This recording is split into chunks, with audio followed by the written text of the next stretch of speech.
શ્રી વલ્લભના વાલા વૈષ્ણવો, જય જય શ્રી ગોકુલેશ. આજે મોક્ષતા એકાદશી તથા ગીતા જયંતિ પર્વની સર્વ વૈષ્ણવોને ખૂબ ખૂબ બધાઈ. સર્વપ્રથમ આપણે સૌંદર્ય પદ્મનું ગાન કરીશું. સૌંદર્યમ નિજ હૃદગતમ પ્રગટીતમ સ્ત્રીગૂઢ ભાવાત્મકમ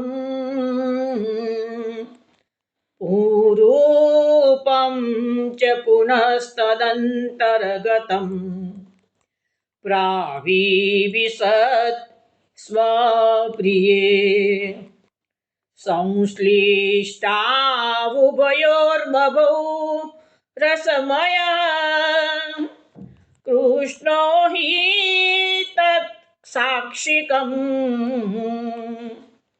રૂપમ તત્ત્રિતયાત્મકમ પરમભિધેયં સદા વલ્લભમ ધ્યેયં સદા વલ્લભમ. વૈષ્ણવો, સત્સંગમાં પ્રથમ આપણે શ્રી રામાનુજાચાર્યના જીવન વિશે જાણીશું. દક્ષિણના તીર્થોના ફોટોગ્રાફ્સ કોઇમ્બતુરથી શ્રી અરવિંદનભાઈએ મોકલ્યા છે. ઉપરાંત અમે પરિવાર સહિત આમાંથી કેટલાક તીર્થોના દર્શન કર્યા છે, તેના પણ ફોટા છે. ગયા અઠવાડિયે શ્રી મહાપ્રભુજીએ શ્રીરંગમ તથા કાંચીપુરમની યાત્રા કરી હતી, તે આપણે જાણ્યું. આજે હું પાયલ દોશી સર્વ વૈષ્ણવોને આ બધા તીર્થોનો પરિચય તેના ફોટા સહિત કરાવીશ.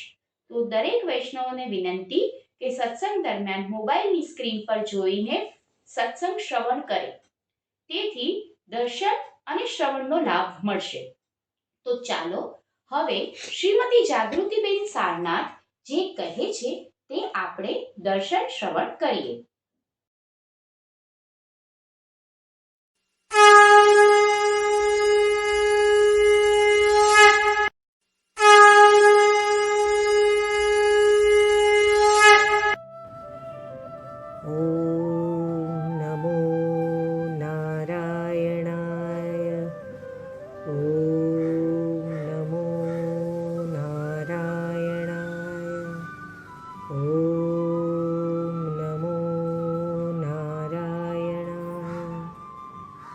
ઓહો, આ તિરકોટિયુર ગામમાં અદ્ભુત દ્રશ્ય શું છે! આ તેજસ્વી દ્વૈદીપ્યમાન યુવક આ મેદનીને શું કહી રહ્યા છે? બધાને ભેગા કરવા તેમણે કહ્યું તો હતું કે તમને એક અદ્ભુત ખજાનો આપીશ, બધા મંદિર પાસે આવી જાઓ. અને પોતે મંદિરના પહેલા માળે પહોંચીને ઓમ નમો નારાયણાય મંત્રનો જયઘોષ કર્યો. મેદની પહેલા તો સ્તબ્ધ થઈ ગઈ. પછી બધા જાણે કે કોઈ દૈવિક ચેતનાથી ખેંચાય તેમ એક સાથે બોલ્યા, ઓમ નમો નારાયણાય. પછી એક અલૌકિક શાંતિ છવાઈ ગઈ. યુવકના ચહેરા પર કરુણા, દયા અને એક સંતોષ છલકતો હતો. અને બધા જ સાચે એક અમૂલ ખજાનો મળ્યો હોય તેમ ખુશ ખુશ હતા, સિવાય કે એક વ્યક્તિ, આ યુવકના ગુરુ શ્રી ગોષ્ઠીપૂર્ણ, જેમની પાસે આ યુવકને 17 વાર નકાર્યા પછી, બહુ જ વિનંતી કર્યા પછી 18મી વારે આ ગોપ્ય મંત્ર મળ્યો હતો, એમ કહીને કે આ મંત્ર કોઈને પણ આપવો નહીં. આ મંત્ર એવો અક્ષર છે કે જેને મળે તે મૃત્યુ પછી વૈકુંઠમાં જરૂર સ્થાન મળે તેને. આ યુવકે એટલે કે શ્રી રામાનુજાચાર્યે તો તરત જ નક્કી કર્યું કે આ મંત્ર હું સર્વ સામાન્ય બધાને જ આપીશ. જે મંત્રથી મને શ્રીમન નારાયણના દર્શન થયા એ મંત્ર મારે બધાને જ આપવો છે. એમ કરીને તેમણે આ મંત્ર બધાને જ મંદિરમાં બધાને જ કહ્યું કે ચાલો આવો, તમને હું એક ખજાનો આપીશ. અને બધા જ ભેગા મળ્યા ત્યારે આ મંત્ર તેમણે બધાને આપી દીધો. પછી તેઓ પોતાના ગુરુ પાસે, શ્રી ગોષ્ઠીપૂર્ણ પાસે ગયા, પગે લાગ્યા અને ગદગદ થઈ તેમણે કહ્યું કે મેં તમારી આજ્ઞા માની નથી. તે પાપ હું મારા માથે લઉં છું, કારણ કે આ પામર જીવની અધોગતિથી જો આ હજારો લોકોને પરમગતિ મળે તો ભલે, મને નરકમાં સ્થાન મળે, આ બધાને વૈકુંઠવાસ મળે. મેં એટલે જ આ મંત્ર બધા લોકોને આપી દીધો છે. તેમણે શ્રી રામાનુજાચાર્યે કોણ અધિકારી અને કોણ નહીં એ ન જોયું, કોણ બ્રાહ્મણ ને કોણ શૂદ્ર એ ન જોયું, કોણ સ્ત્રી ને કોણ પુરુષ, કોણ બાળક ને કોણ વૃદ્ધ એ પણ ન જોયું. બસ બધાનું સારું થાય, ભલું થાય એ જ જોયું. આ આપણા શ્રી રામાનુજાચાર્યનું વ્યક્તિત્વની ખાસિયત હતી. ચાલો આ મહાપુરુષ વિશે થોડુંક જાણીએ. શ્રી રામાનુજાચાર્યનો જન્મ તમિલનાડુમાં સન 1017માં થયો હતો. તેમના પિતા કેશવાચાર્ય અને માતા કાંતિમતી. પુરાતન કાળમાં 12 આળવાર સંતો થઈ ગયા. આળવાર એટલે પરમાત્માની ભક્તિમાં નિમગ્ન સંત મહાત્મા. આળવારનો બીજો અર્થ ભગવાનની ભક્તિમાં નિમગ્ન થઈ ને ભગવાનનો અનુભવ કરવાને કારણે ભગવાન ઉપર શાસન કરનાર એમ પણ થાય. આળવાર સંતોએ ભક્તિના પદ એટલે કે પાશુરામ રચ્યા છે. તેની સંખ્યા 4000 હતી. તેને નાલારિયમ એટલે કે 4000 દિવ્ય પ્રબંધમ કહેવામાં આવે છે. દ્રવિડ વેદ અને 5મો વેદ પણ કહેવામાં આવે છે. આ 12 સંતો વિષ્ણુ ભગવાનના 12 આયુધોના અવતાર માનવામાં આવે છે. આ આળવાર સંતોની પરંપરામાં નાથ મુનિ નામે એક ગૃહસ્થ ભક્ત થઈ ગયા. તેમણે પાછલી જિંદગીમાં સંન્યાસ લીધો હતો.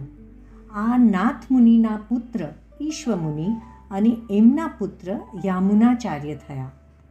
યામુનાચાર્ય એ 12 વર્ષની ઉંમરે એક વિદ્વાનને શાસ્ત્રાર્થમાં હરાવ્યો. તેથી ચોળ રાજા પંડ્યાએ તેમને એક દેશ ઇનામમાં આપી અને એમને ત્યાંના રાજા બનાવ્યા હતા. તે રાજા એટલે કે યામુનાચાર્યને આળવંદાર તરીકે પ્રસિદ્ધિ મળી, જે બાદમાં નાથમુનિના શિષ્ય નામ્બીના ઉપદેશથી રાજસત્તાનો ત્યાગ કરી શ્રી સંપ્રદાયના પ્રચારમાં જોડાયા હતા.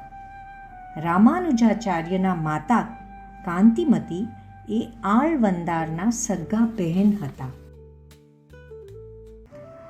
યામુનાચાર્યના પુત્ર અને એમના શિષ્ય પણ મહાપૂર્ણ તે રામાનુજના મામા થતા હતા. રામાનુજનું નામકરણ એમણે જ કર્યું. રામાનુજ એટલે કે રામના નાના ભાઈ. રામાનુજ નાનપણથી જ કુશાગ્ર બુદ્ધિના હતા. વેદનું અધ્યયન તેમણે પિતા પાસે પૂરું કર્યું. પિતાએ 16 વર્ષની ઉંમરે એમના લગ્ન નક્કી કર્યા રક્ષંબા નામની એક સુંદર કન્યા સાથે. દુઃખની વાત એ હતી કે લગ્નના એક જ મહિનામાં પિતા કેશવાચાર્યનું અવસાન થયું. ત્યારબાદ રામાનુજે એમની જન્મસ્થળી પેરમ્બદૂરનો ત્યાગ કરી અને કાંચીપુરમમાં નિવાસ કર્યો. કાંચીપુરમમાં એમનો અભ્યાસ આગળ વધારવા માટે યાદવ પ્રકાશ નામે એક વિદ્વાન પાસે તે ગયા. હવે યાદવ પ્રકાશ છે ને એ અદ્વૈતવાદી હતા અને રામાનુજ તો સાકારની ઉપાસના કરતા. એટલે અભ્યાસ દરમિયાન જ્યારે પણ ગુરુના મુખથી ભગવાન નિરાકાર છે એવું સાંભળતા તો એમને અતિશય દુઃખ થતું. હવે આમાં બન્યું એવું કે એકવાર યાદવ પ્રકાશે કઠોપનિષદમાં ભગવાનના સ્વરૂપનું વર્ણનમાં ભગવાનના નેત્રોને કપ્યાસ સાથે સરખાવતા એક શ્લોકમાં કપ્યાસ શબ્દનો અર્થ યાદવ પ્રકાશે વાંદરાની પૂંછ એવો કર્યો. રામાનુજ તો અતિશય દુઃખી થઈ ગયા અને એમણે કહ્યું કે પરમપિતા પરમેશ્વરના નેત્રોને કપીની પૂંછ સાથે કેમ કરીને સરખાવાય?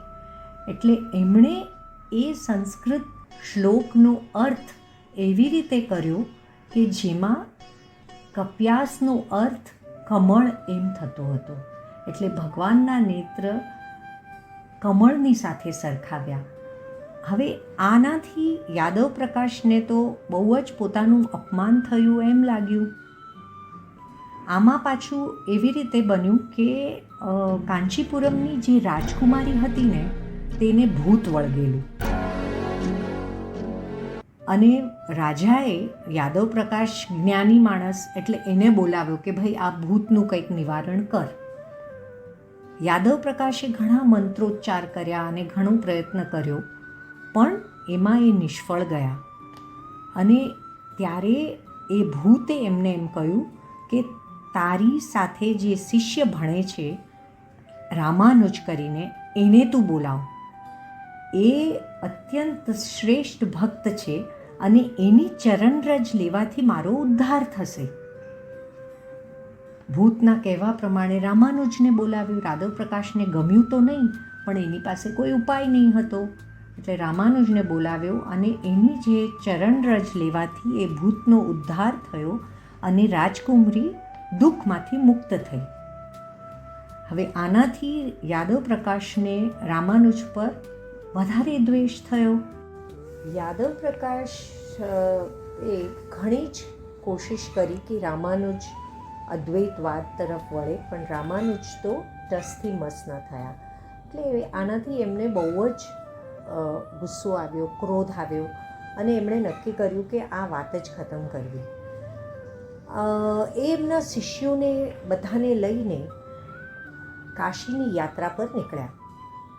રસ્તામાં એક જગ્યાએ યાદવ પ્રકાશે રામાનુજને પાણી ભરવા મોકલ્યા અને પાછળથી એમણે અન્ય શિષ્યોને કહ્યું કે જુઓ આ રામાનુજ આપણા અદ્વૈતવાદનું ખંડન કરે છે અને એટલે એ પાણી ભરીને આવે ત્યારે આપણે એને મારી નાખીએ. આ વાત શિષ્યોમાંના એક ગોવિંદ કરીને શિષ્ય હતો એણે આ ન ગમ્યું. એ રામાનુજના માસીનો દીકરો પણ થતો હતો. એણે જઈને રામાનુજને કહ્યું કે ભાઈ જો તારી પાછળ એક કાવતરું થઈ જ રહ્યું છે, તને મારી નાખશે, તું છુપાઈ જા અને અહીં પાછો આવતો જ નહીં. રામાનુજ જંગલમાં છુપાઈ ગયા અને લાંબા સમય સુધી એ ન આવ્યા ત્યારે યાદવ પ્રકાશે એમ માની લીધું કે કોઈ જળચર પ્રાણીએ અથવા કોઈ જંગલી પ્રાણીએ, પશુએ એને મારી નાખ્યા હશે. એટલે ચાલો આપણું કામ સહેલાઈથી પત્યું. તેમ જાણીને એ સંઘને લઈને આગળ નીકળી ગયા. આ બાજુ જંગલમાં રામાનુજને રસ્તો નહોતો મળતો એટલે એ જંગલમાં ફરતા હતા. ત્યાં એમને એક શિકારી દંપતી મળ્યું.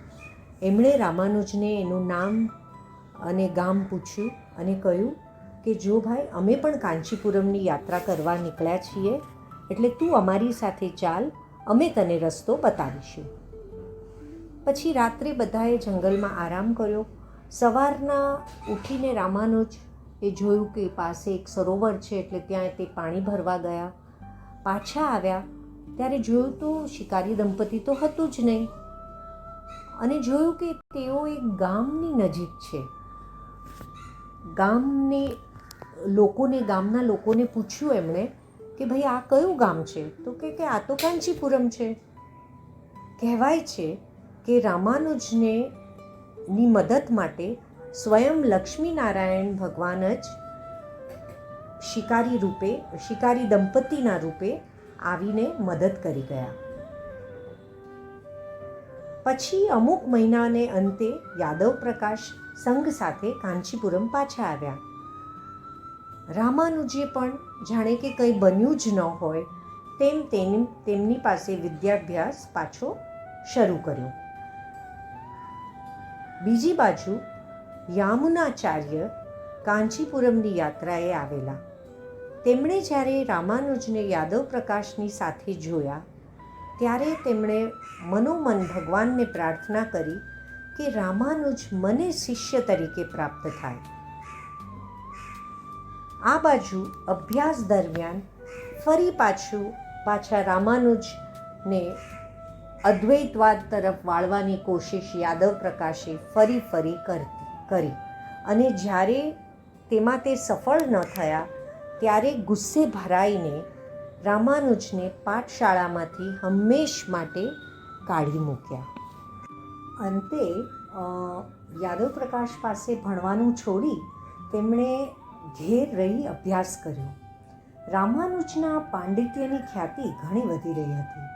શ્રીરંગના વૈષ્ણવાચાર્ય યામુનાચાર્ય તેમનાથી પ્રભાવિત હતા અને પોતાના પછી રામાનુજ વૈષ્ણવોના પ્રમુખ થાય એવી ઈચ્છાથી એમણે રામાનુજને શ્રીરંગમ તેડાવ્યા. પરંતુ યામુનાચાર્યનું અવસાન થતાં બંનેનો મેળાપ થઈ શક્યો નહીં. મરતા પહેલાં યામુનાચાર્ય એમના માટે 3 આદેશ મૂકીને ગયા હતા.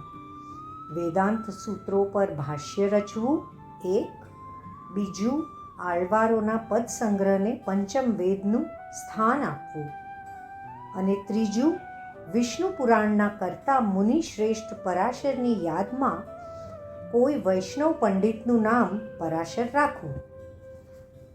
હવે આની પાછળ પણ છે ને એક ઘણી જ રોચક કથા છે.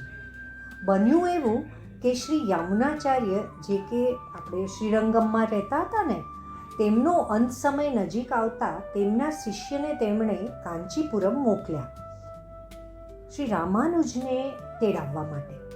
પણ જ્યારે તે લોકો શ્રીરંગમ પહોંચ્યા ત્યારે યામુનાચાર્યએ પોતાની લીલા સંકેલી લીધેલી. અત્યંત દુઃખી એવા શ્રી રામાનુજે એમના અંતિમ દર્શનમાં જોયું કે તેમની 3 આંગળી વળેલી હતી અને કોઈ શિષ્યોને આનું કારણ તો ખબર નહોતી. જ્યારે રામાનુજે ગુરુની આજ્ઞા એમના કહ્યા વગર પણ સમજી ગયા અને તેમણે આજ્ઞા પાલનનું વચન આપ્યું. ત્યારે એક વચન સાથે એક આંગળી સીધી થતી ગઈ અને આમ 3 આજ્ઞા પાલનના વચન સાથે 3 આંગળીઓ સીધી થઈ ગઈ. આગળ જતાં શ્રી રામાનુજે 3 આદેશોનું પાલન પણ કર્યું.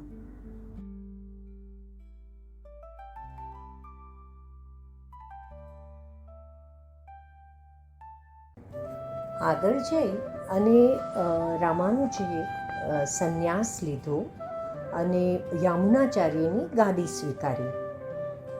તેમણે ગુરુબંધુઓ પાસેથી યામુનાચાર્યના સિદ્ધાંતોનો અભ્યાસ કર્યો અને આપણે આગળ જેમ વાત કરી છે તે પ્રમાણે શ્રી ગોષ્ઠીપૂર્ણજી પાસેથી અષ્ટાક્ષર મંત્ર ઓમ નમો નારાયણાયની દીક્ષા લીધી અને આ રહસ્ય મંત્રનો લાભ કોઈ પણ જાતના ભેદભાવ વગર સર્વને આપ્યો. શ્રીરંગમાં રંગનાથજીના મંદિરનો વહીવટ સંભાળવા ઉપરાંત વૈષ્ણવ ધર્મનો પ્રચાર કરવા માટે તેમણે કમર કસી. યામુનાચાર્યની આજ્ઞા મુજબ આળવારોના દ્રવિડ ભાષાના પદોના સંગ્રહને તેમણે પંચમ વેદ તરીકે જાહેર કર્યો. પોતાના શિષ્ય કુરેશના પુત્રનું નામ પરાશર ભટ્ટ રાખ્યું અને વેદાંત સૂત્રો ઉપર શ્રી ભાષ્યની રચના કરી. શ્રી ભાષ્યમાં તેમણે શંકરાચાર્યના કૈવલાદ્વૈત મતનું ખંડન કરી વિશિષ્ટાદ્વૈત મતનું તર્કસંગત મંડન કર્યું. શ્રી ભાષ્ય લખ્યા પછી રામાનુજે શિષ્યો સહિત સમગ્ર ભારતની યાત્રા કરી અને અનેક સ્થળોએ શાસ્ત્રાર્થ કર્યો. તેમણે કાશી અને કાશ્મીરના પંડિતોને પણ પરાજિત કર્યા. હજારો સ્ત્રી પુરુષોને વૈષ્ણવ ધર્મની દીક્ષા દીધી. સમગ્ર ભારતમાં વૈષ્ણવ ધર્મનો પ્રચાર કરી તેઓ શ્રીરંગમ આવ્યા. તે દિવસોમાં શ્રીરંગમ ચોળ રાજાના અધિકારમાં હતું. કટ્ટર શૈવપંથી રાજા તરફથી રામાનુજ અને અન્ય વૈષ્ણવોને કંડગત થતા હેરાનગતિ થતાં રામાનુજાચાર્યે મૈસૂર રાજ્યમાં અને મુખ્યતઃ મેલકોટે ગામમાં આશ્રય લીધો.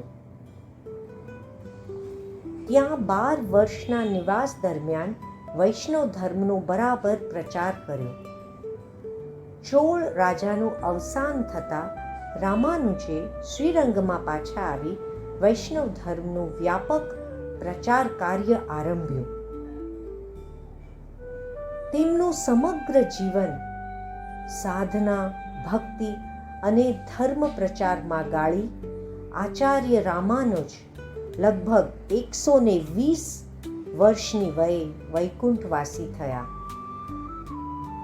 રામાનુજના સંપ્રદાયમાં પરમાત્માને નારાયણ કે વાસુદેવના નામે ઓળખવામાં આવે છે અને આ મત મુજબ પરમાત્માની કૃપા તેમની શ્રી શક્તિ લક્ષ્મીજી દ્વારા જ પ્રાપ્ત થઈ શકે છે.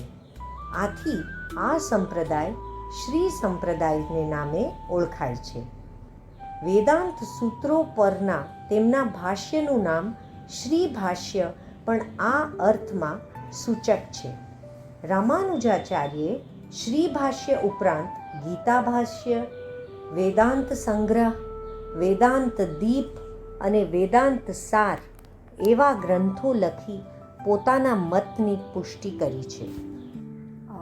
હવે આપણને બધાને ખબર જ છે કે વૈદિક ધર્મની અમુક કુરીતિઓની વિરુદ્ધમાં ગૌતમ બુદ્ધે પોતાના મતનો પ્રચાર કરેલો કે જેમાં ઈશ્વરને ને વેદને ને કોઈ સ્થાન નહીં હતું. અને એમની પછી એની વિરુદ્ધમાં આદિ શંકરાચાર્યે કૈવલ્ય અદ્વૈતના મતનો ઘણો જ પ્રચાર કર્યો. હવે આપણે થોડું સમજીએ કે કઈ પરિસ્થિતિમાં રામાનુજાચાર્યએ પોતાના મતને પ્રગટ કર્યો. સો આપણે શંકરાચાર્યના મત પ્રમાણે સર્વ પ્રકારના ગુણોથી રહિત જ્ઞાન સ્વરૂપ નિરાકાર નિર્વિકાર બ્રહ્મ જ માત્ર સત્ય છે. એટલે કે બ્રહ્મને કોઈ સ્વરૂપ નથી. બ્રહ્મ સિવાય વિશ્વમાં જે કંઈ જડ ને ચેતન દેખાય છે તે બધું માયા અને મિથ્યા છે. એટલે બ્રહ્મ સત્ય છે ને બીજું બધું મિથ્યા છે. જીવ અને બ્રહ્મમાં કોઈ ભેદ નથી. છતાં જો આમાં કોઈ ભેદ દેખાય તો તે અજ્ઞાનને કારણે છે. એટલે જ અહમ બ્રહ્માસ્મિ એ મતનો પ્રચાર થયેલો. એ અજ્ઞાનનો નાશ અને સદજ્ઞાનની પ્રાપ્તિ એ જ મુક્તિનું સાધન છે. જો આપણને બ્રહ્મ સિવાય બીજું કંઈ પણ દેખાય જગતમાં તો એ અજ્ઞાન છે અને એ અજ્ઞાનનો નાશ કરવાથી મુક્તિ મળે. શંકરાચાર્યનો આ મત વૈષ્ણવ વિચારધારાથી સાવ ભિન્ન હતો.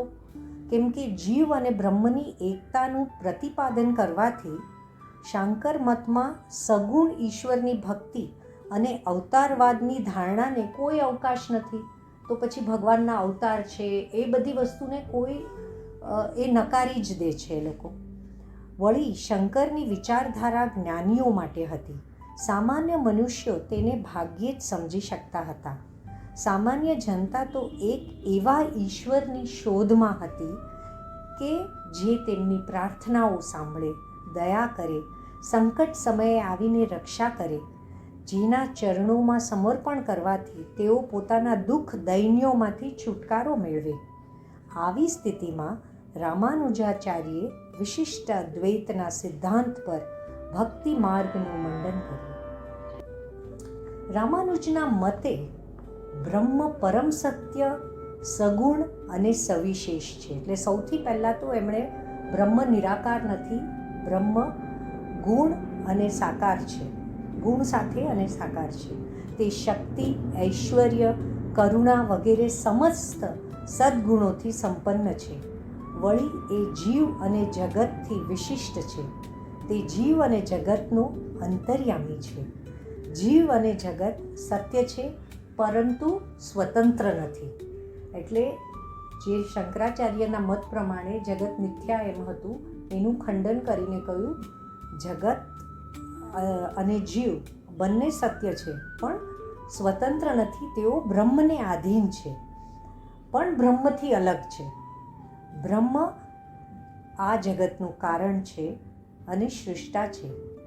જગત એ બ્રહ્મની વાસ્તવિક સુદૃષ્ટિ છે અને તે સત્ય છે, એ માયા નથી. બ્રહ્મ સચ્ચિત આનંદ વગેરે અનંત સદ્ગુણો ધરાવતા હોવાથી તે પરમેશ્વર પણ છે. દિવ્ય સ્વભાવયુક્ત હોવાને લીધે તે ભક્તોના ઉપાસ્ય પણ છે. ઉપાસક જીવ પરમેશ્વરનો પોતાનો એક અંશ છે પરંતુ તે બ્રહ્મરૂપ નથી. તેમની વચ્ચે અંશ અને અંશીનો સંબંધ છે. આથી જીવ દ્વારા ઈશ્વરોપાસના શક્ય છે. આ ઉપાસનાનું લક્ષ્ય પરમેશ્વર પ્રાપ્તિ છે. મોક્ષની અવસ્થામાં પણ જીવ બ્રહ્મ સાથે સંપૂર્ણ તાદાત્મ્યનો અનુભવ કરી શકતો નથી. આ જ એક અલગ આપણે પડી જઈએ છીએ વૈષ્ણવ માર્ગ, માયા માર્ગથી. મોક્ષ ઈશ્વરની કૃપા પર નિર્ભર હોવાથી તેના પ્રત્યે નિરંતર પ્રવાહિત થતી ભક્તિ દ્વારા જ તે પ્રાપ્ત કરી શકે છે. વળી પ્રવાહિત થતી ભક્તિ દ્વારા જ તેને પ્રાપ્ત કરી શકાય તો રામાનુજ કહે છે કે જ્ઞાન યોગની સાધના સીમિત હોવાથી આત્મા શરીરથી ભિન્ન છે એટલું જ્ઞાન થાય ખરું, પણ હું ઈશ્વરનો અંશ છું એ અનુભૂતિ થવા માટે જ્ઞાન અને યોગ પૂરતા નથી. એને માટે તો પ્રેમનો માર્ગ, ભક્તિનો આશ્રય જ શ્રેષ્ઠ છે. પ્રપત્તિ.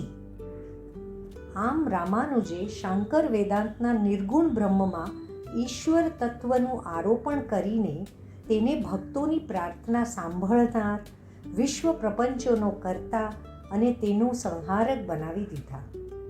બ્રહ્મને સ્થાને સગુણ ઈશ્વર આવવાથી ભક્તિ સુલભ બની.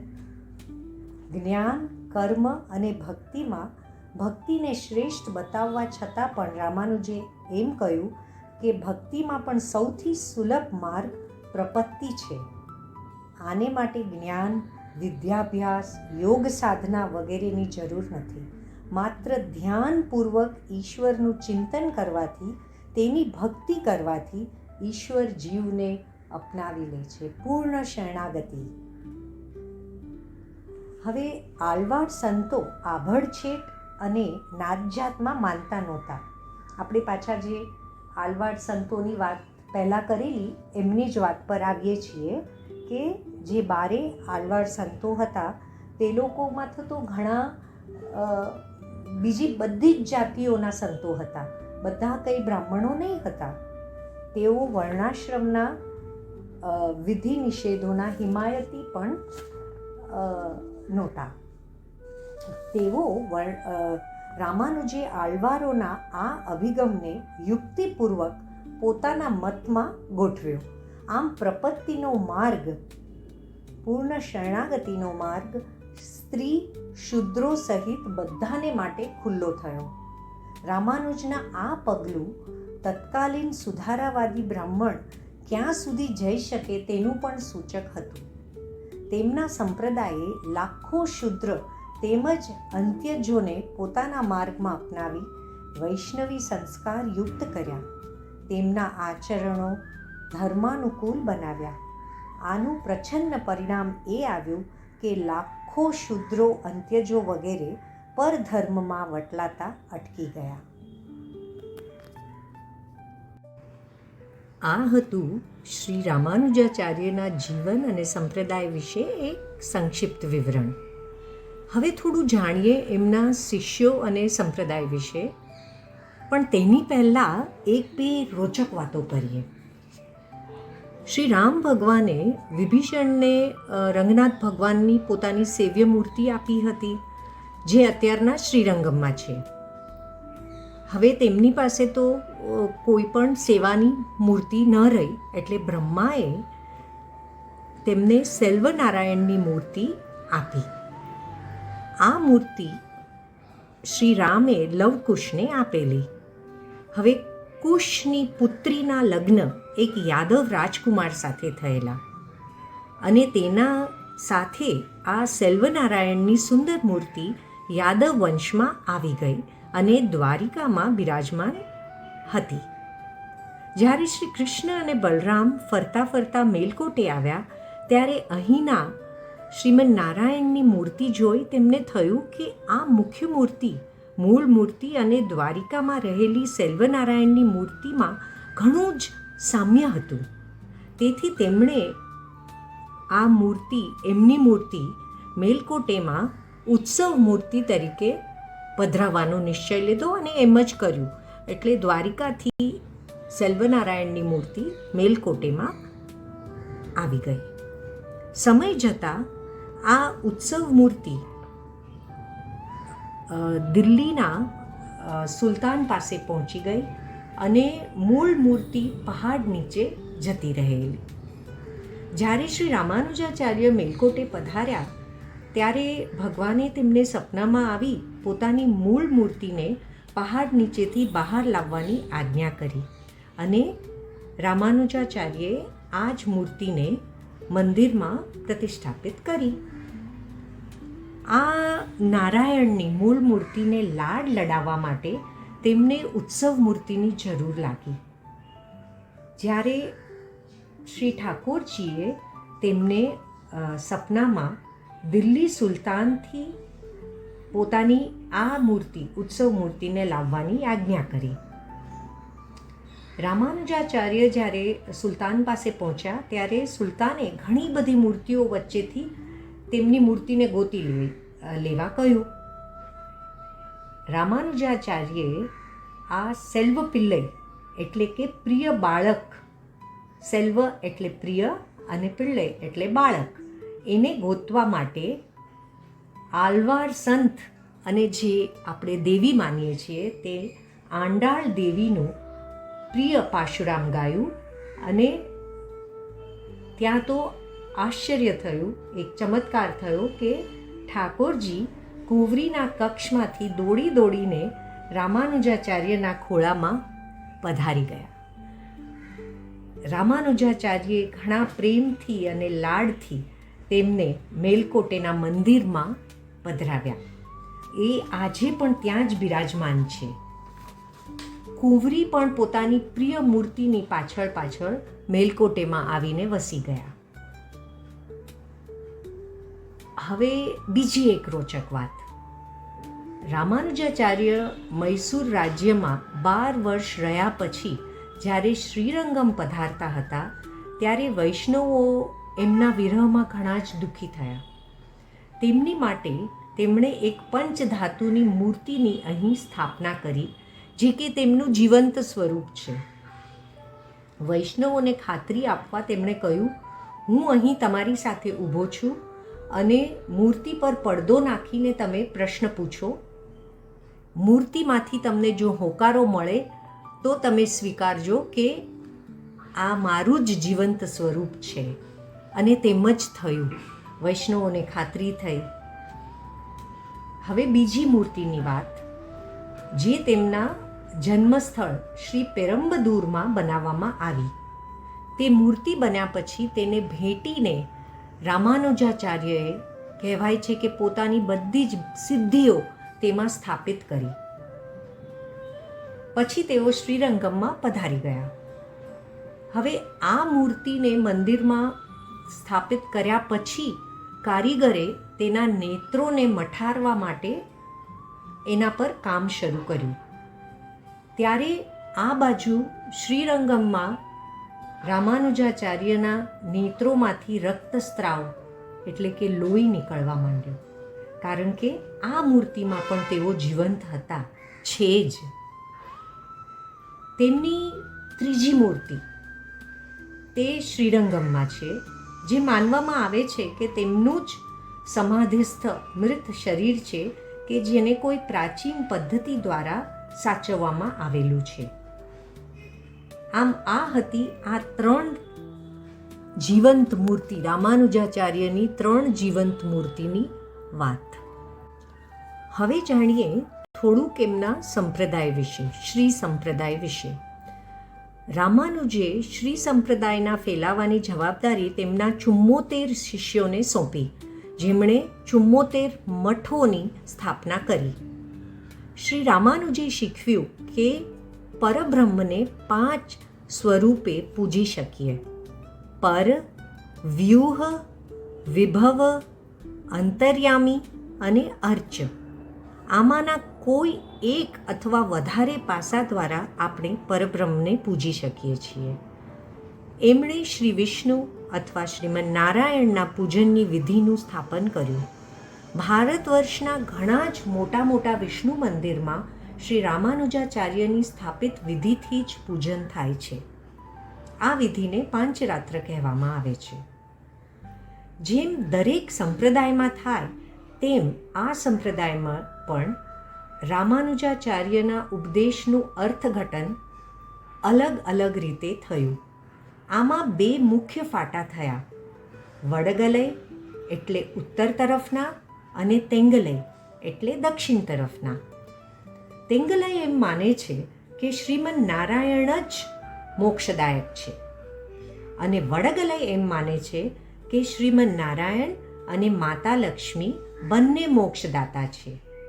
વળી તેંગલય દિવ્ય પ્રબંધને વધારે ભાર આપે છે, જ્યારે કે વડગલય વેદને પણ એટલા જ માને છે. તેમના તિલક પણ અલગ પ્રકારના હોય છે, જેથી જોવાથી જ ખબર પડી જાય કે તેઓ વડગલય છે કે પછી તેંગલય છે. વડગલયના ગુરુ રામાનુજાચાર્યની સાથે મુખ્યતઃ વેદાંત દેશિકન છે. તેઓ 1218થી 1369 સુધી આ ધરતી પર રહેલા અને શ્રી સંપ્રદાયના શ્રી રામાનુજાચાર્ય પછીના મુખ્ય ગુરુઓમાંના છે. તેમના દ્વારે સ્થાપિત મઠોમાં શ્રી આંડવન આશ્રમ અને અહોબલમ મઠ મુખ્ય છે. આ મઠોના આચાર્યો પહેલાં ગૃહસ્થ આશ્રમમાં હોય અને પછી સંન્યાસી બને છે. એક પરિપક્વ ઉંમર પછી સંન્યાસ લે છે. ઘણા આચાર્યો કોઈ એક મઠમાં નહીં રહીને સ્વયં આચાર્ય કહેવાતા પોતાના જ ગૃહમાં શુદ્ધ જીવન વ્યતીત કરે છે. આ બધા આચાર્યો 2 રીતથી વૈષ્ણવોને દીક્ષા આપે છે. એકને સમાશ્રયમ કહે છે અને બીજાને ભરણાશ્રયમ કહે છે. આ બંને દીક્ષાઓ કોઈ પણ નાત જાતના ભેદ વગર લઈ શકાય છે અને શ્રીમન નારાયણની પૂરેપૂરી શરણાગતિ સ્વીકારી શકાય છે. સમાશ્રયમમાં વૈષ્ણવ શુદ્ધ થઈ આચાર્યને દંડવત કરે છે. આચાર્ય તેને મંત્ર દીક્ષા આપે છે અને તેના બંને બાવડા પર શંખ અને ચક્રની ચાંદીની ગરમ મુદ્રા છાપે છે. શરૂઆતમાં થોડા દિવસ બળતરા થાય, પછી ઘા રૂઝાય, પણ છાપ તો જીવનભર રહે. ભરણાશ્રયમ પણ આપણે શ્રીમન નારાયણને આપણો બધો જ ભાર સોંપીને પૂરેપૂરી શરણાગતિ સ્વીકારી લઈએ એમ માનીને વૈષ્ણવ લે છે. તેમાં આચાર્ય તેમની અને ભગવાનની વચ્ચેના સેતુ બને છે અને જીવન મૃત્યુની જંજાળમાંથી મુક્ત થવાની રીત બતાવે છે અને મુક્તિનું આશ્વાસન પણ આપે છે. વૈષ્ણવ પણ સામે એક શુદ્ધ અને સમર્પિત આહાર, વિચાર અને જીવન જીવવાનું પ્રણ લે છે. સમાશ્રયમમાં જીવ વૈષ્ણવ બને છે અને ભરણ્યાશ્રયમમાં ગુરુ શરણાગતિથી આપણા કર્મોનો ભાર સ્વીકારી લે છે. આનાથી વૈષ્ણવની શુદ્ધ જીવનની જવાબદારી અને ગુરુ ભક્તિ પૂરેપૂરી થઈ જાય છે. ઓમ નમો નારાયણાય.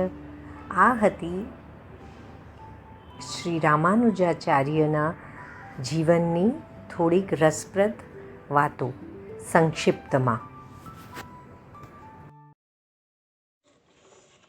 શ્રીવલ્લભાધીશ કી જય. વૈષ્ણવો, આમ આજે આપ સૌએ શ્રી રામાનુજાચાર્ય વિશે જાણ્યું. તેઓ લગભગ 1400 વર્ષ પહેલાં થઈ ગયા. તેઓ ભગવાનનો શેષાવતાર હતા. તેઓ શ્રીનો સંપ્રદાય શ્રી સંપ્રદાય તરીકે ઓળખાય છે. આ સંપ્રદાયનો ફેલાવો દક્ષિણ ભારતમાં ઘણો જ છે. શ્રી વલ્લભાચાર્યજી મહાપ્રભુજીએ તેમના ઘણા મંદિરોમાં દર્શન કર્યા અને તેઓના ઘણા વિદ્વાનો સાથે શાસ્ત્ર ચર્ચા કરી હતી. આપણા સનાતન ધર્મમાં 5 મુખ્ય આચાર્ય થઈ ગયા, પણ દરેકના સિદ્ધાંતો જુદા છે. શ્રી શંકરાચાર્યજીનો કેવલાદ્વૈત, શ્રી રામાનુજાચાર્યજીનો વિશિષ્ટાદ્વૈત, શ્રી વલ્લભાચાર્યજીનો શુદ્ધાદ્વૈત બ્રહ્મવાદ, મધ્વાચાર્યજીનો દ્વૈતવાદ અને નિમ્બર્કાચાર્યજીનો દ્વૈતાદ્વૈતવાદ. આ બધા મહાપુરુષો ભગવત અવતાર છે. તેથી કોઈને નાના કે મોટા માનવા નહીં. દરેક પોતાની રીતે શ્રેષ્ઠ છે. ભગવાને જે સમયે જે વાતની જરૂર હતી તે પ્રમાણે તે અવતારે તે વાત પ્રતિષ્ઠિત કર્યો. ભગવાને શ્રી ગીતાજીમાં પણ કહ્યું છે કે સ્વધર્મે નિધનમ શ્રેયમ પરધર્મો ભયાવહ, એટલે કે દરેક સંપ્રદાયના અનુયાયીઓએ બીજાની ટીકા કર્યા વગર માત્ર પોતાના સંપ્રદાયના સિદ્ધાંતોનું પાલન કરવું જોઈએ. શંકરાચાર્યનો માયાવાદ જ્યારે આવ્યો ત્યારે બુદ્ધો બહુ પ્રબળ બન્યા હતા અને તેઓએ વેદમાર્ગનું ખંડન કર્યું હતું. ભગવાન બુદ્ધનો પણ ભાગવતમાં ઉલ્લેખ છે, છતાંય પણ વેદમાર્ગનું ખંડન કર્યું હતું. ત્યારે ભગવાને શંકરાચાર્યજીને પૃથ્વી પર મોકલ્યા અને કેવલાદ્વૈતવાદ સ્થાપિત કર્યો અને શ્રી વલ્લભાચાર્યજીને મોકલી અને પાછો માયાવાદનું ખંડન કરાવડાવ્યું. આ બધી ભગવાનની લીલા છે. તો આપણા ત્યાં જે શંકરાચાર્યનો કેવલાદ્વૈતવાદ છે અને એ સિવાયના બાકીના જે 4 આચાર્યો થયા એમનો જે વૈષ્ણવવાદ છે કે છે. દરેકની થિયરી ભલે જુદી જુદી છે, છતાંય કોઈને નીચા માનવાના નહીં. શ્રી મહાપ્રભુજીએ અન્ય વિદ્વાનો સાથે સન્માનપૂર્વક વર્તન કર્યું હતું. તે આપણે પછી આ યાત્રાના વિવરણમાં એ બધી વાતો શ્રવણ કરીશું. હવે પરમ દિવસે શનિવારે અમે લોકો બેંગ્લોરથી લગભગ 150 માઇલ દૂર આવેલા થોંડાનુર ગામે ગયા હતા. તો નંબીનારાયણ, પારસાથી અને ઋષિ સ્વામીના દર્શન કર્યા. આ બધા રામાનુજ સંપ્રદાયના મંદિરો છે. અહીં તે સમયમાં જૈન લોકોની ઘણી વસ્તી હતી, છતાં રામાનુજાચાર્યએ લગભગ અહીંયા 12 વર્ષ બિરાજ્યા. અને અહીંના જૈન રાજાને એ વખત એવું બન્યું કે જૈન રાજાની દીકરીને બ્રહ્મ રાક્ષસ વળગ્યો હતો. તે કોઈ હિસાબે નીકળતો હતો નહીં. તો રાજાએ રામાનુજાચાર્યને વિનંતી કરી. રાજા તો જૈન હતો, તો એને તકલીફના કારણે રામાનુજાચાર્યને વિનંતી કરી. તો આચાર્યએ તેને નજીકમાં એક સરોવર છે એમાં સ્નાન કરવાનું કહ્યું. પછી તે ઋષિ મંદિરમાં એક દંડ હતો, ત્યાં આચાર્યએ કુંવરીના માથે મૂક્યો કે તરત જ બ્રહ્મ રાક્ષસ નીકળી ગયો અને તેનો ઉદ્ધાર થયો. આથી રાજાએ વૈષ્ણવ ધર્મ અંગીકાર કર્યો. તે જાણી ત્યાંના 1000 જૈન મુનિઓએ દુઃખ થયું કે જો રાજા વૈષ્ણવ થઈ જશે તો પછી પ્રજા પણ વૈષ્ણવ થશે, તમારો જૈન ધર્મ પૂરો થઈ જશે અહીંયા.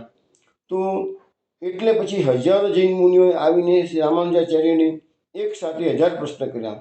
આચાર્યએ તેઓ બધાને એક સાથે બધા પ્રશ્નોના જવાબ આપ્યા. તેથી બધા જૈન મુનિઓ પ્રભાવિત થઈને બધા જૈન મુનિઓએ વૈષ્ણવ ધર્મ અંગીકાર કર્યો. અને ત્યાંના પૂજારીએ આ કથા અમને કહી હતી અને પૂજારીના કહેવા પ્રમાણે એ આ મૂર્તિ લાખો વર્ષ પુરાણી છે. અને અમે પણ ત્યાં આગળ એ મંદિરમાં એ દંડના દર્શન કર્યા. દક્ષિણ ભારતના રાજાઓએ પોતાના ભવ્ય મહેલો બનાવ્યા ન હતા, પણ ખજાનાનો ઉપયોગ ભવ્ય મંદિરોમાં કર્યો હતો. આથી આજે પણ દક્ષિણના તીર્થોની તમે જોશો તો ભવ્યતા જળવાઈ રહી છે. બીજું, ઔરંગઝેબ મહારાષ્ટ્રમાં શિવાજીના કારણે દક્ષિણ સુધી જઈ શકેલ નહીં, તેથી તે સંસ્કૃતિનો વારસો સચવાઈ રહ્યો છે. તો આજે મહાપ્રભુજી દક્ષિણની યાત્રાએ પધારી રહ્યા છે, બધી જગ્યાએ મુલાકાતો કરી રહ્યા છે, દર્શન કરી રહ્યા છે. એમાં મેક્સિમમ રામાનુજાચાર્ય સંપ્રદાયના મંદિરો છે. માટે મેં આ રામાનુજાચાર્યનું ચરિત્ર વચ્ચે એટલા માટે લીધું છે કે આપણને ખ્યાલ આવે કે આપણો જેવો પુષ્ટિ માર્ગ છે એવા અન્ય વૈષ્ણવ સંપ્રદાયો પણ છે. વૈષ્ણવો, હવે આપણે શ્રી વલ્લભ યાત્રામાં પ્રસ્થાન કરીએ છીએ. છેલ્લે સત્સંગમાં ગયા અઠવાડિયે શ્રી મહાપ્રભુજી તામ્રપર્ણી નદીના કિનારે પધાર્યા ત્યાં સુધીની યાત્રાનું વિવરણ આપણે શ્રવણ કર્યું. હવે આજે આપણે તામ્રપર્ણી નદીના કિનારે શ્રી મહાપ્રભુજીનું બેઠક ચરિત્ર શ્રવણ કરીશું. મહાપ્રભુજી યાત્રા કરતા કરતા ત્રિચિનાપલ્લી અને મદુરાઈની વચ્ચે તિનેવેલી નામનું ગામ છે. તે ગામ પાસેથી તામ્રપર્ણી નદી વહે છે.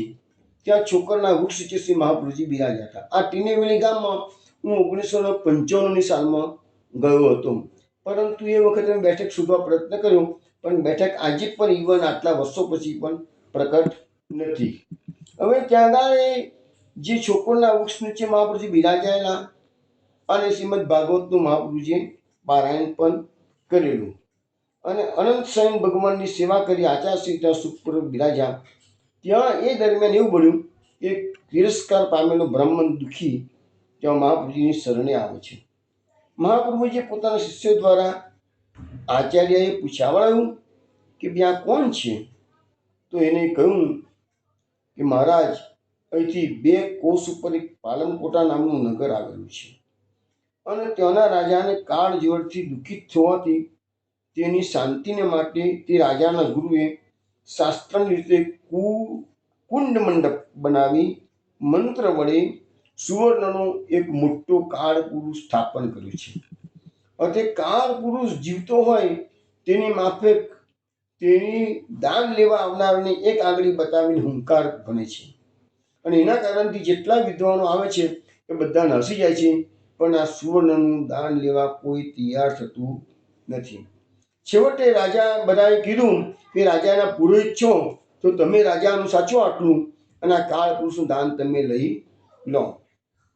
અને એ જે પુરોહિત હતો એમનો રાજાનો, એ દુઃખથી તો રાણીના ક્રોધથી મહાપ્રભુજીને કહે છે કે મને હવે શાંતિ મળતી નથી અને એવું દાન લેનાર પાત્ર ક્યાંથી મળે? હું શોધી રહ્યો છું, તો મને જીવતદાન મળી જાય કહે છે. તો એ દરમિયાન એ પુરોહિતે સાંભળ્યું કે નજીકમાં જ તામ્રપર્ણી નદીના કિનારે કોઈ મહાપુરુષ પધાર્યા છે. કોઈકે કહ્યું કે તો શ્રી વલ્લભાચાર્યજી પધાર્યા છે અને તેઓએ હાલમાં જ વિદ્યાનગરમાં સર્વ વિદ્વાનોને જીતી બ્રહ્માંડનું સ્થાપન કર્યું છે. તેથી મને આ જાણકારી મળતા જ હું આપશ્રીને એ આશાએ મળવા આવ્યો છું કે આપશ્રી મારું દુઃખ દૂર કરો કહે છે. ત્યારે આચાર્યશ્રીને તે પુરોહિત પર દયા આવી. પોતાના શિષ્યોમાંથી શોભુ નામના શિષ્ય પર મહાપ્રભુજીએ પોતાનું ચરણોદક છોટી તેને બ્રહ્મજ્ઞાનના તેજથી પ્રકાશિત બનાવે છે અને પછી તે પોતાના શિષ્યને મહાપ્રભુજી તે બ્રાહ્મણની સાથે જવાનું આજ્ઞા કરે છે. મહાપ્રભુજીએ શોભુને આજ્ઞા કરી કે ગાયત્રીનું મુખ અગ્નિ છે, તેથી તેનું ધ્યાન ધરી તે દાન તારે લેવું. એમ કરવાથી તને કાંઈ હાનિ થશે નહીં. અને તમે જાણો છો મહાપ્રભુજીના સેવકોનો તો મહાપ્રભુજીના વાણી પર પૂરો વિશ્વાસ હતો, પૂરી શ્રદ્ધા હતી. પછી તે શિષ્ય શ્રી મહાપ્રભુજીની આજ્ઞા લઈ ત્યાં ગામમાં જાય છે. ત્યાં જે દાન સોનાના કાળ પુરુષનું દાન લેવા જેવા જાય છે ત્યાં કાળ પુરુષે એક આંગળી ઊંચી કરીને દેખાડી છે. તો મહાપ્રભુજીના સેવકે સામે 2 આંગળીઓ ઊંચી કરીને બતાવ્યું. એટલે તરત જ કાળ પુરુષે માથું મસ્તક એનું નમાવ્યું છે અને તે મહાપ્રભુજીના સેવકે તેનું દાન લીધું. પરંતુ એ મૂર્તિનો સ્પર્શ કરતા જ એ શોભુનો હાથ કાળો થઈ ગયો. પરંતુ તે શિષ્ય તરત જ રાજાને કહ્યું, સોનીને બોલાવો, કાળ પુરુષની મૂર્તિના સુવર્ણ મૂર્તિના કડકા કરાવો અને ત્યાં હાજર હતા તે બ્રાહ્મણોને તે સોનું બધું વેચી આપો. આ પ્રમાણે કરવામાં આવ્યું અને તરત જ એ મહાપ્રભુજીના સેવકના હાથની શ્યામલતા દૂર થઈ ગઈ અને તે જ વખતે રાજાને રોગ સંપૂર્ણ નાબૂદ થઈ ગયો. રાજાને આરામ થઈ ગયો એ જોઈ રાજાએ ચકિત થઈને પૂછ્યું, અરે પુરોહિતને પૂછે છે, ભાઈ આ બ્રાહ્મણ કોણ છે કે છે કોઈ કરી ન શક્યું એ કામ આ બ્રાહ્મણે કરીને બતાવ્યું, મારો રોગ દૂર કરાયો. તો પુરોહિતે આચાર્ય શ્રી મહાપ્રભુજીની સઘળી હકીકત રાજાને શ્રવણ કરાવી છે. તે પછી રાજા અને રાણી બંને આચાર્યશ્રીને પોતાના નગર પાલમકોટામાં પધરાવી લાવવાને રાજવિભૂતિ સાથે ગયા છે. આચાર્યશ્રીને મુકામે આવી પહોંચતા રાણી બોલી કે હે મહારાજ, આ મારા પતિ તો રોગથી દુર્બળ થઈ ગયા છે. આપની અમૃત દ્રષ્ટિથી શીઘ્ર આરોગ્યવાન થાય એને માટે હું આપણા ચરણ કમળમાં વંદન કરું છું. હે મહારાજ, તમે જેમ કાળ પુરુષથી અમને મુક્ત કર્યા તેમ મારા પતિને આ રોગાદીથી પણ મુક્ત કરો, તેમજ અમારા કુટુંબને અમારા નગરને આપ શ્રી પધારી પાવન કરો. પછી રાજા અને મંત્રીએ પણ પધારવાની વિનંતી કરી. ત્યારે આચાર્યશ્રી તામ્રપની પાસે થોડા દિવસ રહ્યા. પછી રાજાના નગરમાં ખુલ્લા ચનારીને પધાર્યા. તો રાજા તથા રાણી અને એમના માણસો આચાર્યશ્રીને શરણે આવ્યા છે. કાળ પુરુષે એક આંગળી બતાવી એ બધી બાબતમાં ખુલાસો પૂછ્યો છે મંડળીએ મહાપ્રભુશ્રીને. તો મહાપ્રભુએ કહ્યું કે કાળ પુરુષ એક આંગળી ઊંચી કરીને એ સૂચવતા હતા કે જો તું એક કાળને પણ યથાવિધિ સંધ્યા કરતો હોવ તો જ આ દાન લેજે, નહીં તો તને બાળીને ભસ્મ કરી દઈશ. ત્યારે અમારા શિષ્યે તે કાળ પુરુષની સામે બે આંગળી બતાવીને કહ્યું, અરે તું એકની ક્યાં વાત કરે છે? હું તો 2 વખત નિયમિત પ્રમાણે મહાપ્રભુજીની આજ્ઞા પ્રમાણે સંધ્યા વંદન કરું છું. અને આ સાંભળતા જ કાળ પુરુષે તેનું મસ્તક નમાવી લીધું અને કહ્યું કે તું મને ખુશીથી ગ્રહણ કર, હવે હું તને કાંઈ ઈજા નહીં કરું કે છે. અને તે ખાલી દાન કુદાન હતું તે લીધું એટલે તેનો હાથ કાળો થયેલો હતો, પણ તે સુવર્ણ તે હાથમાં રાખીને બધું બાટી લીધું. એ કાળા હાથની પણ જતી રહેલી. અને જે બ્રાહ્મણોએ દાન લીધું એ દાન પણ કોઈને હેરાન કરી શક્યું નથી. તો અહીંયા લખ્યું છે કે જ્યાં પ્રતિગ્રહ લેનાર વિષ્ણુ છે અને જ્યાં દેવાનું દ્રવ્ય વિષ્ણુમાં છે, તો દાન કરનાર અને ગ્રહણ કરનાર ઉભય બંને જણા ઉર્ધ્વગામી થાય છે. જો વૈષ્ણવો, અહીંયા જે મહાપ્રભુજીનું આ જે ચરિત્ર છે, બેઠક ચરિત્ર, એ અહીંયા પૂર્ણ થાય છે. હવે આપણે એક મહાપ્રભુજીનું એક પદ શ્રવણ કરીશું. બંધો સુખદ શ્રી વલ્લભ ચરણ, બંધો સુખદ શ્રી વલ્લભ ચરણ, બંધો સુખદ શ્રી વલ્લભ ચરણ, બંધો સુખદ શ્રી વલ્લભ ચરણ, અમલ કમલ હૂતે કોમલ કલિમલા હરણ, બંધો સુખદ શ્રી વલ્લભ ચરણ, કરત વેદ વિચાર ઝાકો, અભય અશરણ શરણ, ધ્યાન મુનિ જન ધરત ઝાકો, ભક્તિ દ્રઢ વિસ્તરણ, બંધો સુખદ શ્રી વલ્લભ ચરણ,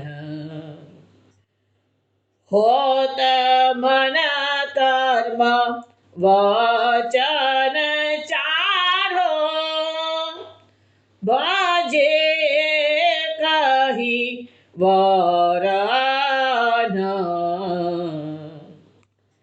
પરમાનંદ કે પૂરબસો નિરંતર પરમાનંદ કે પૂરબસો નિરંતર અખિલ મંગલ કરના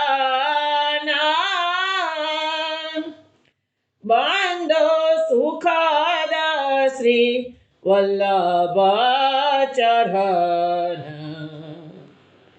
બંધો સુખદ શ્રી વલ્લભ ચરણ બંધો સુખદ શ્રી વલ્લભ ચરણ વૈષ્ણવ આ કીર્તન આપે બિલાવલ રાગમાં શ્રવણ કર્યું છે. પરમાનંદાસજી આ કીર્તનમાં આપણને એવું સમજાવે છે કે બંદો સુખદ શ્રી વલ્લભ ચરણ, શ્રી મહાપ્રભુજીના ચરણારવિંદને હું વંદન કરું છું. કેવા છે તો સુખદ છે, સુખ આપનારા છે.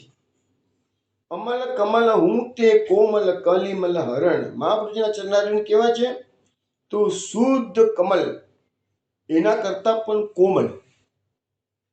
કલિમલ હરણ, કલિકાળના આપણા જે લોકો મહાપ્રભુજીના ચરણારવિંદની શરણાગતિ શરણ કરે છે એને કલિકાળના દોષોનું હરણ કરી જાય, એને કલિકાળના દોષો હરાઈ જાય છે.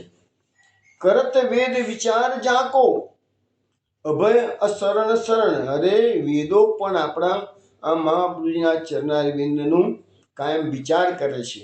કેવા ચરણ છે? અભય આપનારા જે ભક્તોને, અશરણ શરણ, જેની કોઈ શરણાગતિ કોઈની ના હોય એની શરણાગતિ મહાપ્રભુજીની લે તો એને અભયદાન મળે છે. ધ્યાન મુનિજન ધરત ચાકો ભક્તિદત વિસ્તરણ, અરે મુનિજનો કાયમ માટે નિરંતર એનું ધ્યાન કર્યા કરે છે એવા મહાપ્રભુજીના ચરણારવિંદ છે.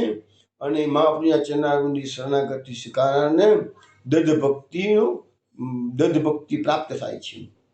હોત મન કર્મ વચન ચારો ભજે એકહી વરણ, હવે જે લોકો શ્રી મહાપ્રભુજીના ચરણારવિંદનું મન વચન અને કર્મથી શરણ સ્વીકારે છે તો એમાં તો કહે છે કે ચારે વર્ણના લોકો મન વચન અને કર્મથી શ્રી મહાપ્રભુજીના ચરણને ભજે શકે છે. ચારે વર્ણ, એવું નથી કે ખાલી બ્રાહ્મણ હોય કે વૈશ્ય હોય નહીં, બધા વર્ણના લોકો શ્રી મહાપ્રભુજીની શરણાગતિ સ્વીકારે શકે છે. પરમાનંદ કે ઉર વસો નિરંતર અખિલ મંગલ કરણ, પરમાનંદાસજી છેલ્લે કહે છે કે એવા ચરણ કમળ મહાપ્રભુજીના મારા હૃદયમાં બસો, કેમ કે બધાનું મંગલ કરનારા ચરણારવિંદ છે. હવે રાજાને તગાડે પાલનકોટમાં રાજાનું દુઃખ દર્દ દૂર થયું. રાજાએ પછી મહાપ્રભુજીને વિનંતી કરે છે કે હે દીનબંધુ, તમે મને ઉપદેશ કરો કે છે. તો મારા શ્રી આચાર્યશ્રીએ ઉપદેશ કરતા કહ્યું છે, હે રાજન સાંભળતું, પ્રહલાદ, ઇન્દ્રસેન, જનક, શિબિર વગેરે અનેક રાજાઓ શ્રી મહાભાગવતમાં વર્ણન છે. એ બધા રાજાઓ અહંકાર રહિત થઈ અને હાલી લાભમાં સમાન માનતા હતા અને તેઓ રાજ્ય કરતા કરતા પણ પાપનો સ્પર્શ એમને થતો હતો નહીં. પણ જે રાજાઓ પોતાના ભોગ માટે રાજ્યનો ઉપયોગ કરે છે એ બધા છેવટે નરકને પ્રાપ્ત કરે છે. શ્રી હરિની ઈચ્છાને અનુસરીને રાજ્ય કરવું. અંબરીશ રાજા પ્રજાનો કિંકર થઈને સર્વને સુખ દેતો હતો. તે સર્વદોષથી રહિત ન્યાયાધીશ સહિત 4 અથવા 8 વિદ્વાન બ્રાહ્મણ રાખતો અને ધર્મશાસ્ત્ર દેશકાળને અનુસરીને તેમની પાસે ન્યાય કરાવતા હતા. રાજાએ પ્રજાના લાભ માટે અનેક પ્રકારના વ્યવહાર ચલાવવા, એમ કરવાથી આ લોક સુખી થાય છે. ગૌ, બ્રાહ્મણ, દીન, રોગી, સ્ત્રી, બાલક, ગુરુ અને જીવ માત્રના ઉપર સદા ઉપકાર કરવો, ભગવાનની ભક્તિ કરવી, સર્વ સમયમાં પોતાની મર્યાદાનું પાલન કરવું રાજાની ફરજ છે. પાખંડ કરનારને, કપટી, ચોર, ખરાબ આચરણ કરનારને, તથા જાર અને દુષ્ટ માણસોને કેદ કરવા, દુષ્ટ અધિકારી, દુષ્ટ કામ કરવાવાળા, રાજદ્વેષી એઓને પણ દંડ કરવો. જે રાજ્યમાં અને જે નગરમાં ચોર, જાર અને દુષ્ટ શક્તિવાળા માણસો વસતા નથી અને જ્યાં દીન લોકોને આંસુ પાડવાનો વારો આવતો નથી, ત્યાં એમ કહેવાય કે રાજાનું સુશાસન છે. ધર્મશાસ્ત્રને અનુસરી ન્યાયાધિકારી સભ્યોના મતને અનુસરી રાજ ચલાવવું અને પોતે અતિથિના જેમ રહેવું. રાજ્યનો માલિક નહીં બનવાનું, પરંતુ ટ્રસ્ટી બનવાનું, એટલે કે તમે અતિથિની માફક તગાડી દો. જે ધન ધર્મયુદ્ધમાંથી મળે, જે ધર્મ મિત્રાર્થે જે ધન આવે અને તે ધન ધર્મ કાર્યને માટે અર્પણ કરવું. જે કુવા, તળાવ, મંદિર આદિ ધર્મ કાર્યમાં દ્રવ્ય ખર્ચવું, પર્વ, યાત્રા, મહોત્સવ કરવા, બ્રાહ્મણ અને શરણાગતની રક્ષા કરવી, સત્ય બોલવું, શ્રવણ, કીર્તન, સ્મરણ, પાઠ સેવન, અર્ચન, વંદન, દાસ્ય, સખ્ય, આત્મસમર્પણ એવી 9 પ્રકારની ભક્તિ ભગવાનની કરવી. રાજાએ 2 પ્રહર રાજકાર્યમાં આપવા, 1 પ્રહર ભોગમાં એટલે કે સ્નાન, ખાવું, પીવું વગેરેમાં કાઢવા, 1 પ્રહર બલ અને સેના તપાસવાની, 2 પ્રહર નિદ્રા કરવાનું અને બાકીનો સમય ભક્તિ કરવાની. દુઃખીઓની રક્ષા કરે, પરદ્રવ્ય, પરસ્ત્રી અને પરદ્રોહથી વિમુખ રહે અને પ્રજાપાલનમાં તત્પર રહે, એને વૈષ્ણવ રાજા જાણવો જોઈએ. રાજાએ પૂછ્યું, પ્રજાનું કર્તવ્ય? તો મહાપ્રભુજીએ કીધું, પ્રજાના ઉપદેશમાં એક જ વસ્તુ કીધી છે કે પ્રજાને એટલું શિખામણ આપવાની કે ભોગ મૃત્યુનો સદંતર ત્યાગ કરી ભગવદ વૃત્તિ કેળવી અને છતાંય શ્રી કૃષ્ણ સેવામાં રત રહેવું. તો વૈષ્ણવો અહીંયા આ રાજાને ઉપદેશ કરી મહાપ્રભુજી યાત્રામાં આગળ વધારે છે અને હવે એમની યાત્રા અહીંયાથી શ્રી વૈકુંઠ ક્ષેત્ર તરફ જઈ રહી છે. વૈકુંઠ ક્ષેત્રમાં જઈને મહાપ્રભુજી શું ચરિત્ર કરે છે એની વાત કાલ રાત્રે 8 વાગે આપણે મળીશું, ત્યારે કરીશું. ત્યાં સુધી જય જય શ્રી ગોકુલેશ.